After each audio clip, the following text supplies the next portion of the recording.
Hello friends, मैं सुजीत कुशवाहा इसके academy में आप सभी लोगों का स्वागत करता हूं। आज हम जम्मू कश्मीर से जुड़े धारा 370 और 35A के बारे में चर्चा करेंगे। ठीक है, अगर आपको वीडियो मेरी अच्छी लगती है तो मेरी वीडियो को लाइक करें, कमेंट करें तथा सभी अपने व्हाट्सएप और फेसबुक ग्रुप में शेयर जरूर करें तथा मेरे चैनल को अभी तक सब्सक्राइब नहीं किया है तो मेरे चैनल को सब्सक्राइब जरूर करें। ठीक है, तो चलते हैं, देखते हैं अनुच्छेद 370 और 35A क्या थे, इसके बारे में देख लेते हैं। देखिए, धारा 370 क्या थी। सबसे पहले था धारा 370 क्या थी और उसके हटने का अंतर क्या आएगा। ठीक है, इसके तहत जम्मू कश्मीर को विशेष राज्य का दर्जा दिया गया था तथा अगर जब धारा 370 लागू था तो क्या क्या था और जब 370 के हटने के बाद क्या क्या फ़ायदा और नुकसान हुआ, देखते हैं। जम्मू कश्मीर का अलग से झंडा था। जब धारा 370 लागू था तो जम्मू कश्मीर का अलग से झंडा था और भारत के राष्ट्रीय ध्वज का सम्मान करना अनिवार्य नहीं था। लेकिन जब 370 धारा हट गई तो झंडा अलग नहीं होगा और राष्ट्रीय ध्वज का सम्मान करना अनिवार्य होगा। ठीक है, दूसरा पॉइंट देखते हैं। जब 370 लागू था तो जम्मू कश्मीर के लोगों के पास दोहरी नागरिकता थी और भारत और जम्मू कश्मीर दोनों की नागरिकता वो एक साथ ग्रहण कर सकता था, लेकिन अब सिर्फ भारत के नागरिक हो गया।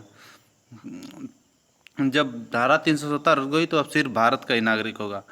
जब धारा 370 थी तो जम्मू कश्मीर में भारत के नागरिक को वोट देने का अधिकार नहीं था, क्योंकि वो मतदान सूची में अपना नाम दर्ज नहीं करा सकता था। लेकिन अब मतदान सूची में नाम दर्ज करा सकेगा और वोट दे सकेगा, क्योंकि धारा 370 हट जाने से। ठीक है, आगे देखते हैं। आगे है धारा 370 और 35 क्या है, उसके हटने का अंतर क्या है, तो देखते हैं। इसके तहत ये तो जम्मू कश्मीर को विशेष राज्य दर्जा मिला था और जब 370 धारा थी तो भारत के सुप्रीम कोर्ट के आदेश को जम्मू कश्मीर मान्य नहीं करता था। लेकिन 370 के हटने के बाद अब जम्मू कश्मीर सुप्रीम कोर्ट के सभी फैसलों को मानना पड़ेगा। भारत के नागरिक जो हो गए जो जम्मू कश्मीर में भर्ती भूमि नहीं खरीद सकते थे, ठीक है, लेकिन अब खरीद सकेंगे। इसके साथ ही जम्मू कश्मीर के पास कानून बनाने के सीमित अधिकार थे, लेकिन अब पूरे अधिकार हैं। अब जिस पर चाहे कानून बना सकते हैं। नेक्स्ट देखते हैं, नेक्स्ट क्या है, अनुच्छेद 35 क्या है। अनुच्छेद 35 से 1954 में राष्ट्रपति के आदेश से संविधान में जोड़ा गया था तथा इसके तहत अस्थायी निवासियों की पहचान होती थी। इसमें अस्थायी नागरिक वह व्यक्ति है जो 14 मई 1954 को राज्य का नागरिक रहा हो या उससे फिर पहले 10 सालों राज्य में रहा हो या तो वहाँ की संपत्ति हासिल किया हो, ठीक हो, तब जाके वहाँ का निवासी के रूप में उसकी पहचान होगी। नेक्स्ट देखते हैं। जम्मू कश्मीर पे तो सुप्रीम कोर्ट का आदेश नहीं चलता था, ये भी दिमाग में आपका आएगा। चलता था तो फिर धारा 370 हटी कैसे, देखिए इसका जवाब भी धारा 370 के खंड 3 में छुपा है। ठीक है, धारा 370 वो थी जो 3 खंडों में बटी थी, 1, 2 और 3। ठीक है, तो धारा खंड 3 के तहत अनुच्छेद 370 3 के तहत राष्ट्रपति आदेश जारी कर धारा 370 को खत्म कर सकता था। पर 370 3 में ये भी प्रावधान था कि 370 के बदलने के लिए जम्मू कश्मीर के संविधान सभा की सहमति जरूरी। ठीक है, जम्मू कश्मीर के संविधान सभा की सहमति जरूरी होती थी। तो कैसे मिली सहमति, ठीक है, तो देख लीजिए।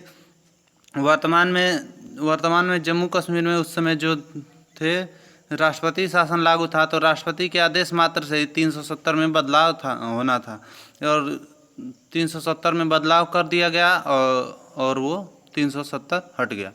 ठीक है, आगे देखते हैं ये बदलाव कब कैसे लागू हुए। तो धारा 370 का खात्मा राष्ट्रपति के आदेश के साथ ही हो गया था और संसद में केवल पुनर्गठन विधेयक पारित होना था, जो हो गया।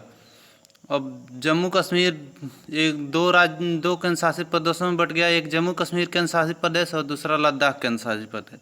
जम्मू कश्मीर का है जो जम्मू कश्मीर केंद्र शासित प्रदेश में विधानसभा होगी और उपराज्यपाल होगा तथा लद्दाख केंद्र शासित प्रदेश में विधानसभा नहीं होगी लेकिन राज्यपाल होगा। जम्मू कश्मीर में उपराज्यपाल होगा और लद्दाख में राज्यपाल होगा। और देख लीजिए जम्मू कश्मीर पुनर्गठन के बाद भारत में अब कुल केंद्र शासित प्रदेश कितने हो गए हैं, 7 + 2 9 हो गए हैं। ठीक है, 7 + 2 9 हो गए।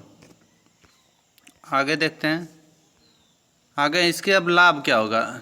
जब 370 हटने का लाभ क्या मिलेगा, देश में लोगों को कश्मीर में बसने और वहाँ बिजनेस करने का मौका मिलेगा। खासकर होटल इंडस्ट्री और बड़ा बूम देखने को मिलेगा। इससे पहले होटल इंडस्ट्री में बहुत सारी लिमिटेशन थी और सेना का भी खर्च कम हो जाएगा तथा लद्दाख का अलग होने से वहाँ का विकास तेज़ी से हो जाएगा। देख लेते हैं इससे जुड़े कौन कौन से क्वेश्चन बन सकते हैं। जम्मू कश्मीर को विशेष राज्य का दर्जा किस अनुच्छेद में दिया गया? तो 370 में विशेष दर्जा दिया गया। जम्मू कश्मीर राज्य को कितने केंद्र शासित प्रदेशों में बांटा गया? तो जम्मू कश्मीर को 2 केंद्र शासित प्रदेशों में बांटा गया, जम्मू कश्मीर केंद्र शासित प्रदेश और लद्दाख केंद्र शासित प्रदेश। जम्मू कश्मीर पुनर्गठन बिल को पारित होने के बाद देश में कुल केंद्र शासित प्रदेशों की संख्या कितनी है? तो जम्मू कश्मीर पुनर्गठन बिल पारित होने के बाद देश में कुल केंद्र शासित प्रदेशों की संख्या अब कितनी हो गई है? 9 हो गई है। नेक्स्ट क्वेश्चन देखते हैं क्या क्वेश्चन बन सकते हैं। नेक्स्ट क्वेश्चन है संविधान के अनुच्छेद 35 से किससे संबंधित था? तो संविधान का अनुच्छेद 35 से था जम्मू कश्मीर राज्य के अस्थायी निवासियों की पहचान से। ठीक है, इसमें तो 1955 से जो रह रहा है या तो पिछले 10 साल बिता चुका है या तो वहाँ की संपत्ति हासिल की हो तभी वहाँ का वह नागरिक माना जाएगा। और राज्यसभा में जम्मू कश्मीर पुनर्गठन बिल 2019 किसने पेश किया था? तो ये पेश किया था हमारे गृह मंत्री अमित शाह ने। नेक्स्ट है कि अनुच्छेद 35A को संविधान में कब शामिल किया गया? तो अनुच्छेद 35A को संविधान में कब शामिल किया गया था? 1954 को। ठीक है दोस्तों, आज के लिए इतना ही। अगर मेरी वीडियो आपको अच्छी लगती है तो मेरी वीडियो को लाइक करें, कमेंट करें तथा शेयर करें तथा मेरे चैनल को अभी तक सब्सक्राइब नहीं किया है तो चैनल को सब्सक्राइब जरूर करें। धन्यवाद।